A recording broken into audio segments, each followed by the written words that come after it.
Bonjour à vous. Aujourd'hui, on va parler assez rapidement, mais on va apporter des informations, je dirais, peu courantes sur un sujet qui nous concerne tous et qui est un sujet fondamental de l'humain. Il s'agit de la communication interpersonnelle. Bien sûr, pourquoi je précise interpersonnelle? Parce que si j'emploie le terme de communication, ça veut tout dire et rien dire. La communication, il faut la mettre dans un contexte. Est-ce qu'on est dans la négociation? Est-ce qu'on est dans la vente? Est-ce qu'on est dans la gestion de conflits? Est-ce qu'on est dans le recrutement? Chaque contexte de communication peut faire appel à des méthodologies, à des techniques différentes. Cependant, il reste un fond commun qui est la communication interpersonnelle et il y a des fondamentaux. Et donc c'est juste ça, donc aujourd'hui, je voudrais vous parler. Et quand je dis juste ça, vous allez voir qu'il va déjà y avoir beaucoup de contenu. Alors, d'abord, on va revenir sur les fondamentaux que vous connaissez très bien. L'émetteur, le récepteur, bon, ça ce sont des schémas que vous connaissez de façon très classique.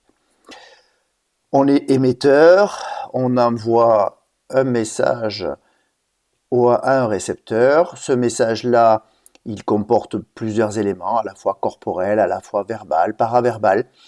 Voilà. Et donc, ce récepteur-là reçoit une certaine information et puis va éventuellement m'en redonner d'autres aussi, va faire une sorte de feedback qui lui aussi va être corporel, verbal, paraverbal. Ok? Donc ça, on est sur vraiment la base. Premier niveau de difficulté.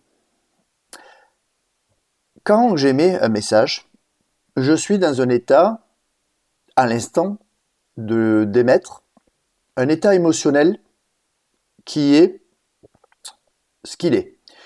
Je peux être sans trop d'émotion, je peux avoir si je suis en colère, je vais communiquer différemment, si je suis triste, je vais communiquer différemment.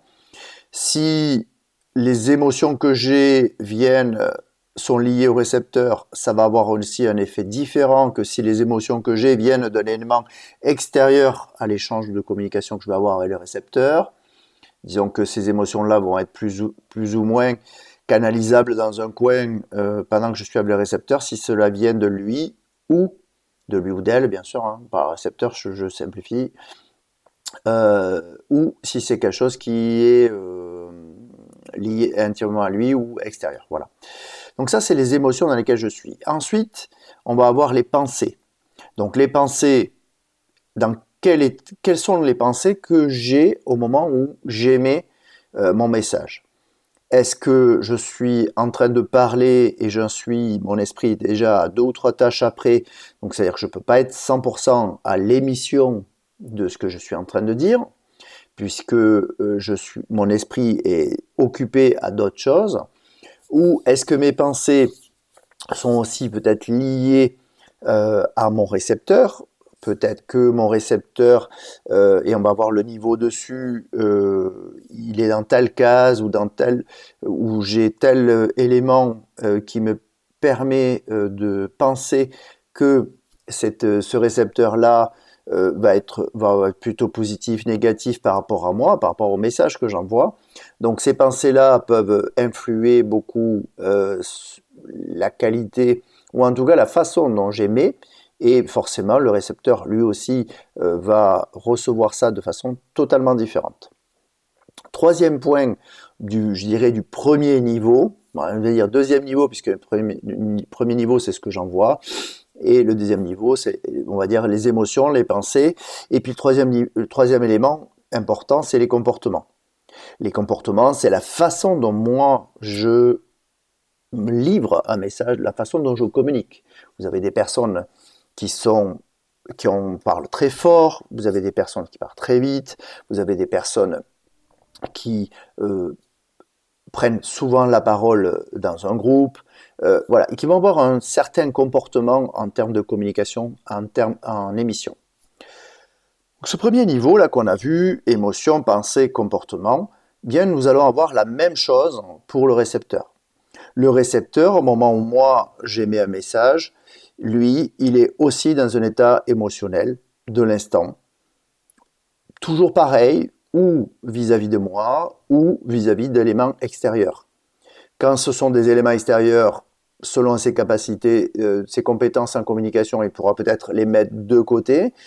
Si c'est directement lié à moi, ça va fortement impacter sa qualité d'écoute et de réception. Bien sûr, il y a ses pensées aussi. Est-ce que, par exemple, on va prendre un exemple du travail. Si c'est mon chef qui est en train de me parler, ma relation avec lui, ce que je pense de lui, ce que je pense des chefs en général, peut influer sur ma qualité d'écoute.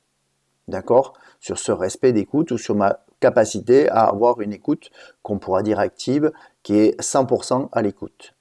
Donc, émotion, pensée pour le récepteur, bien sûr, et puis il a des comportements de récepteur, des comportements d'écoute.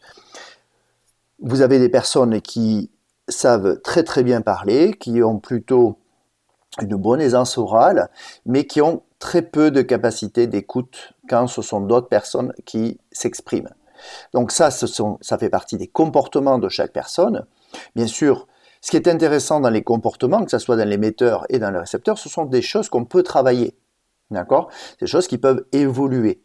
Donc, sachez que d'ailleurs, je fais une petite parenthèse, mais en termes de communication, et surtout en termes de communication interpersonnelle, on peut évoluer tout au long de sa vie. Il n'y a pas de limite. On peut continuer à 90 ans, si on le souhaite, continuer d'évoluer sur ce sujet-là. Donc, premier niveau, j'envoie des messages corporels, verbal, paraverbal. Pareil, quand je suis récepteur, j'ai un feedback, d'accord? J'envoie un feedback à l'émetteur. Deuxième niveau, les émotions, les pensées et les comportements en termes de communication. Ok. Déjà, si on s'arrêtait à ce niveau-là, c'est déjà bien complexe, d'accord? Il y a beaucoup d'informations qui passent ou qui ne passent pas, bien sûr, déjà à ce niveau-là.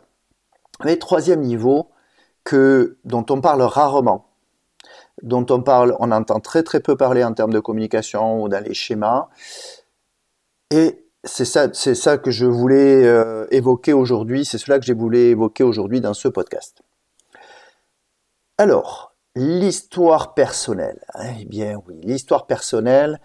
Nous sommes 8 milliards d'humains sur Terre, il y a 8 milliards d'histoires personnelles. Même deux vrais jumeaux n'ont pas la même histoire personnelle. Donc, ce qui veut dire que tout ça va agir sur les mots que vous employez, sur la compréhension des mots, votre définition de chaque élément. Tout ça va agir dessus.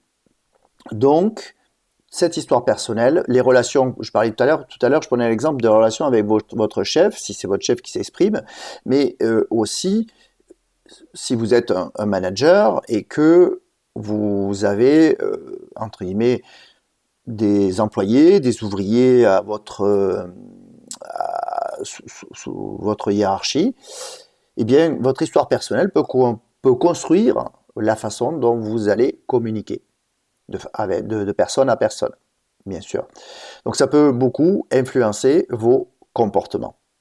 Ok. Autre chose, deuxième point important de ce troisième niveau, le cadre de référence. Alors, le cadre de référence, il faut comprendre là-dedans tout ce qui peut être vos croyances, vos convictions.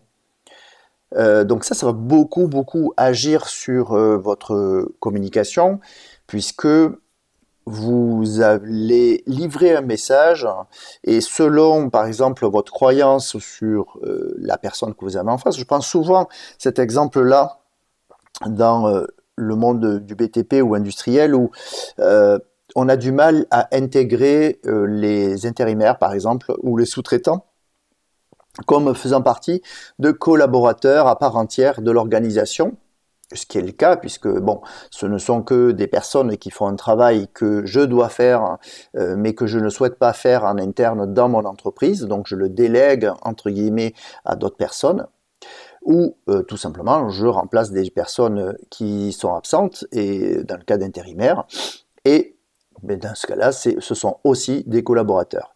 Eh bien, la façon dont je crois les croyances que j'ai, les convictions que j'ai vis-à-vis, par exemple, d'un intérimaire ou d'un sous-traitant, va fortement changer ma façon de communiquer. Je vais vous prendre un exemple.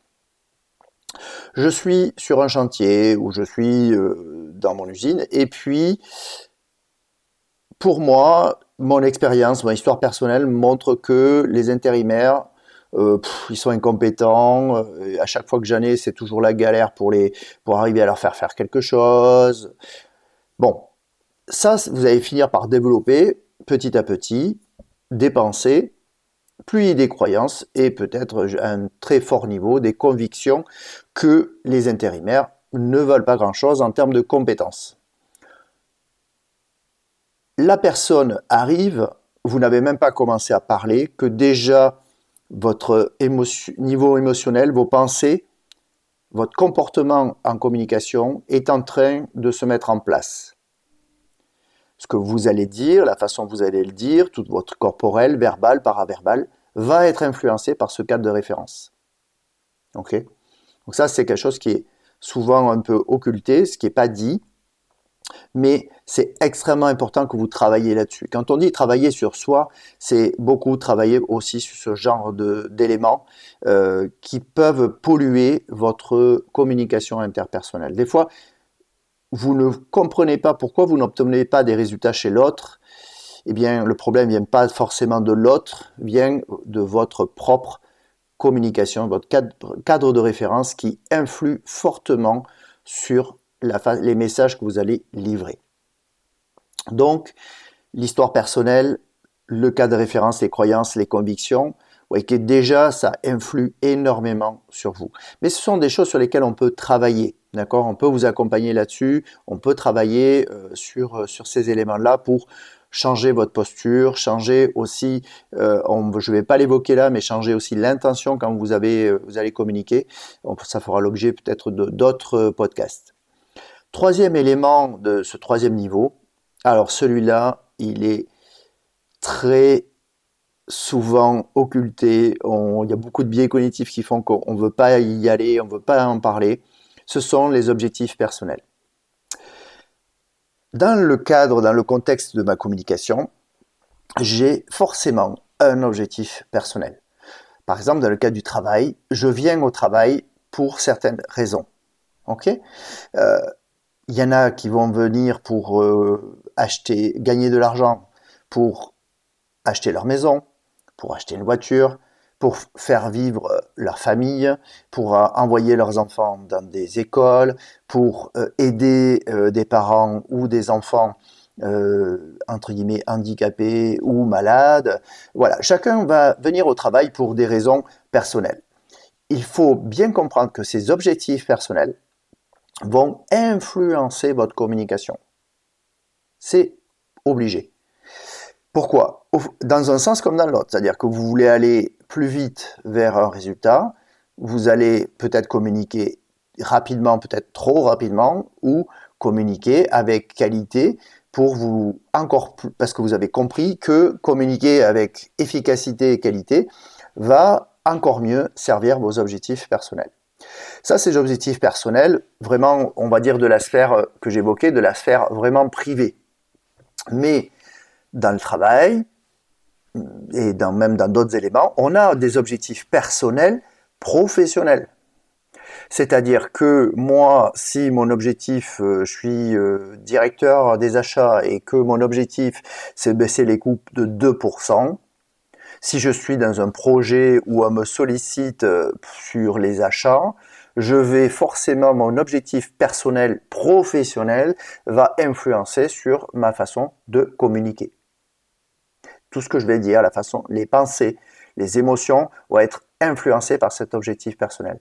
Ça, c'est un élément qu'on évoque très très peu, mais qui est extrêmement important et qui, quand on parle d'ambition, de vision et de difficulté à la transmettre jusqu'à la base, c'est un des éléments qui est le plus pollueur, en tout cas de la transmission du message du dirigeant, du directeur général vers les opérationnels sur le terrain. Donc là, je viens de parler du troisième niveau de l'émetteur, histoire personnelle, cas de référence, objectif personnel. Ok ?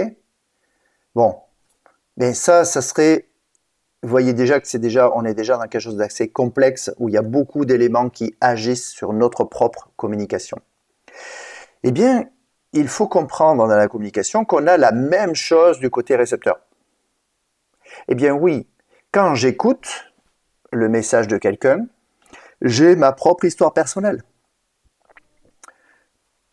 J'ai mon propre cadre de référence, j'ai mes propres croyances, mes propres convictions. Si j'écoute le discours du DG et que je pense que tous les DG ne se valent pas, ne valent pas grand-chose et que dans tous les cas, ils m'en fument, eh bien tous les messages que je vais recevoir vont être filtrés. Et c'est la première fois que j'emploie ce terme-là de filtre, mais en fait, c'est beaucoup ça, tout ce qui concerne là, tous ces cadres-là, sont des filtres qui déforment, qui amplifient éventuellement les messages de l'émetteur et du récepteur, forcément, après quand lui il fait un feedback. Donc tout ça, ça va rentrer dans mon cadre de référence, mes croyances. Si je suis ouvrier, employé, que je crois que tous les chefs sont incompétents ou que quand on partit, par exemple, en termes de communication, on parle de vigilance partagée. Je ne sais pas si vous avez ça dans votre entreprise, mais on parle souvent de ça dans le domaine de la sécurité. La vigilance partagée, ben, si le récepteur croit que tous les chefs, entre guillemets, doivent connaître leur boulot et leurs responsabilités, est-ce qu'ils oseront passer en tant qu'émetteurs en vigilance partagée? Ce n'est pas sûr. Donc ça peut rentrer dans le cadre de référence, les croyances et les convictions. Et puis lui aussi, le récepteur, quand j'écoute, j'ai aussi mon objectif personnel. Est-ce que ce que je reçois comme message est en train de servir mes objectifs personnels ou est en train de les contrer? Je parle bien d'objectifs personnels privés, bien sûr. Vous aurez bien compris que si la personne qui est en face de moi est en train de me dire que je ne pourrai plus prendre tel jour dans la semaine parce que pour les besoins du service, ça va fortement impacter mes objectifs personnels privés et je ne vais pas avoir la même qualité d'écoute, ou en tout cas mon écoute va se déformer. Je n'ai pas dit que c'était légitime, hein, bien sûr, il n'y a pas une question de légitimité du message, hein, bien sûr, mais en tout cas ça va agir sur mon écoute et selon mes objectifs personnels, si ça les sert ou si ça les dessert. Et puis il y a les objectifs personnels professionnels, d'accord? Un des gros problèmes qu'on a dans la communication en entreprise, dans la réalisation en entreprise, ce sont les objectifs personnels professionnels. C'est-à-dire qu'en fait, on met des objectifs aux managers, aux dirigeants, des objectifs personnels professionnels qui vont les uns à l'encontre des autres. C'est-à-dire qu'en fait, vous savez, souvent, je vais faire juste une petite parenthèse, on parle souvent de donner du sens au travail, donner du sens à l'entreprise. Eh bien, en fait, on va mettre des objectifs personnels professionnels qui ont des sens différents par rapport au sens commun de l'entreprise.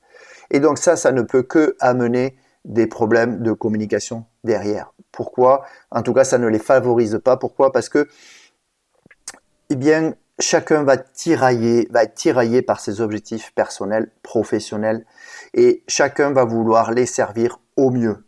Et plus la personne va être consciencieuse dans ses objectifs personnels, professionnels, plus elle va lutter contre les messages qu'elle va recevoir et elle va amplifier ou en tout cas orienter encore plus les messages qu'elle va émettre. Donc là, on est dans la communication interpersonnelle. Et puis, il ne faut pas oublier une chose, c'est que tantôt vous êtes du côté émetteur, tantôt vous êtes du côté récepteur. Quand je travaille avec des managers, je leur rappelle souvent que souvent on fait la communication vers leurs équipes, mais je leur rappelle souvent que eux aussi sont des fois l'équipier d'un autre manager, d'accord? Je dirais même le DG, des fois dans un grand groupe, va avoir son conseil d'administration, d'accord? Donc, chaque dirigeant, manager dans une organisation a souvent d'autres interlocuteurs. Il est souvent récepteur à un moment donné et parfois il est émetteur. Et donc, comprendre tout ça, tous ces schémas-là, ça va nous aider en tout cas à identifier nos propres faiblesses en termes de communication, va nous permettre en tout cas d'améliorer, d'identifier en tout cas des axes d'amélioration pour les améliorer, pour les travailler. Et c'est un sujet sans fin. Hein. On peut tous s'améliorer tout le temps. Je parlais tout à l'heure que jusqu'à 90 ans, même à 90 ans, on peut s'améliorer. En fait, on peut tous s'améliorer très tôt parce que nous n'avons jamais appris à l'école à communiquer. On ne peut pas dire que des fois nos enseignants étaient les meilleurs communicants. C'est pas leur faute, entre guillemets. Déjà, leur cursus de formation n'inclut pas forcément cette notion-là de communication. Donc, où ils l'ont au départ, où ils l'ont travaillé, plus ou moins, mais en tout cas, ça peut être effectivement problématique chez les enfants en tout cas, ou même, et après ça se répercute dans le monde du travail. Et puis de toute façon, même les parents n'ont pas forcément appris donc à l'école, et c'est pour ça que vous savez, ces problèmes de communication interpersonnelle, on les retrouve partout dans l'entreprise, dans l'organisation, mais aussi dans la sphère privée. Tout ce qu'on a vu là est identique dans la sphère privée. Voilà. Donc je répète juste un peu les trois niveaux. Premier niveau, les messages corporels, verbal, paraverbal, de l'émetteur, du récepteur. Hein, voilà, on a les deux. Et puis ensuite, une deuxième couronne, un deuxième niveau, où on a nos émotions, nos pensées et puis nos propres comportements individuels en termes ou d'émission de messages de communication ou de réception, d'écoute en communication. Troisième niveau, non des moindres, notre propre histoire personnelle qui nous a construit, qui a construit notre comportement en communication, en écoute ou en émission. Notre cadre de référence, ce sont toute la sphère des croyances, des convictions qu'on a, et qui là va forcément influencer notre communication. Et puis, dernier point, non des moindres, les objectifs personnels. Donc là, à la fois objectifs personnels privés et à l'objectif personnel professionnel qui vont fortement agir sur notre communication. Voilà, j'espère que cette capsule n'aura pas été trop longue pour vous, mais en tout cas, voilà, je suis en train de préparer une vidéo sur YouTube pour le mettre en image. Voilà, donc bientôt vous allez le retrouver. Donc, je vous invite à y aller. Écoutez, merci de liker ce podcast. Si vous l'avez apprécié, de le partager avec vos collègues et puis vous-même d'en prendre entre guillemets conscience des éléments qui agissent sur vous, que vous soyez du côté émetteur, que vous soyez du côté récepteur. Eh bien, écoutez, je vous souhaite une très très bonne journée et à très bientôt.